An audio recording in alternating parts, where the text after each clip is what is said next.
सियासत की कहानी भी जबरदस्त होती है, कभी सह होती है तो कभी मात की फेहरिस्त होती है। साथियों नमस्कार, जय हिंद, जय जय भारत, जय जय राजस्थान। मैं आपका साथी विष्णु शर्मा और आप देख रहे हैं दृष्टि राजस्थान। आज की विशेष वार्ता में हम दिल्ली पर बात करेंगे। दिल्ली में आम चुनाव संपन्न हो गए, परिणाम आ गया है। भारतीय जनता पार्टी 48 सीट लेकर सरकार बना चुकी है।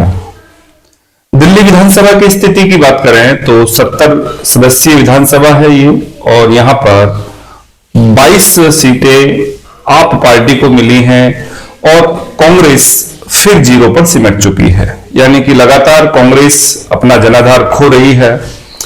खैर, अब बात करते हैं कि आखिर दिल्ली में आम आदमी पार्टी क्यों पिछड़ी है।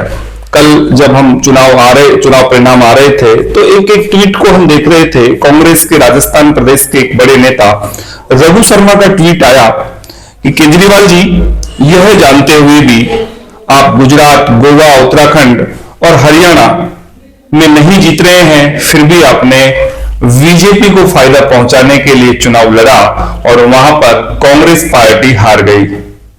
केजरीवाल जी, भाजपा को जो ये फायदा आपने पहुंचाया है बहुत गलत था, लेकिन आज उसी भाजपा ने आपको दिल्ली में हराकर आपको आईना दिखा दिया है।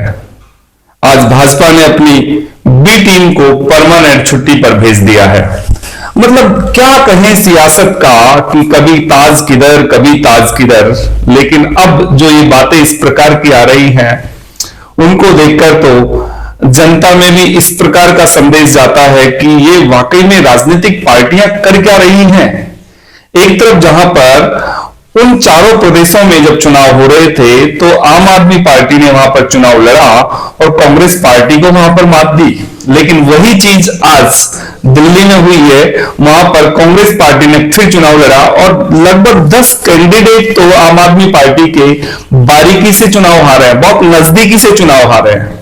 सियासत का कुछ नहीं कहा जा सकता। कई बार आमने सामने की टक्कर एक अलग बात है, लेकिन जब त्रिकोणीय संघर्ष होता है तो उस स्थिति में किसको फायदा पहुंच जाए, किसको नुकसान हो जाए, कुछ कहा नहीं जा सकता।